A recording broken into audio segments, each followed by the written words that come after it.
তিনি 139 ভোট পেয়ে বিজয় ঘোষণা করেছেন।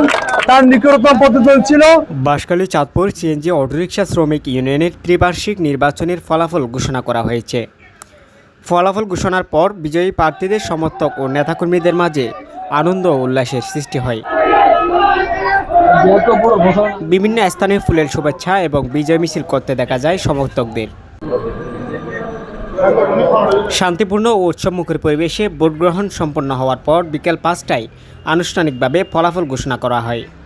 বিজয়ী প্রার্থীরা তাদের বক্তব্যে বলেন, শ্রমিকদের অধিকার আদায়, সংগঠনের উন্নয়ন এবং ঐক্য বজায় রেখে কাজ করার লক্ষ্যে তারা দায়িত্ব পালন করবেন। পাশাপাশি নির্বাচনে অংশ নেওয়া সকল প্রার্থী, ভোটার ও সংশ্লিষ্টদের প্রতি কৃতজ্ঞতা প্রকাশ করেন তারা। স্থানীয় সচেতন মহল শান্তিপূর্ণ পরিবেশে নির্বাচন সম্পন্ন হওয়ায় সন্তোষ প্রকাশ করেছেন। বিজয়ী প্রার্থীদের ফুল দিয়ে শুভেচ্ছা জানানো এবং আনন্দ মিছিলের মধ্য দিয়ে পুরো এলাকায় উৎসবমুখর পরিবেশ বিরাজ করছে।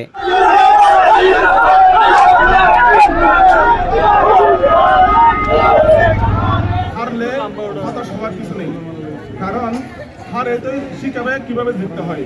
আপনারা কিভাবে জিতবেন আগামীতে চেষ্টা করবেন, আরো আন্তরিকভাবে এই শ্রমিক ভাইদের সাথে যোগাযোগ রাখবেন। আবার সুন্দর সুশৃঙ্খলভাবে আজকে যে নির্বাচনটা পরিচালনা করার জন্য যারা নির্বাচন কমিশন ছিল তাদেরকে আমি ধন্যবাদ জানাচ্ছি। পাশাপাশি সাংবাদিক মিডিয়া তারা বাইরে এসেছেন, তারা বিভিন্ন প্রচার করেছেন, সেজন্য তাদেরকেও ধন্যবাদ জানাচ্ছি।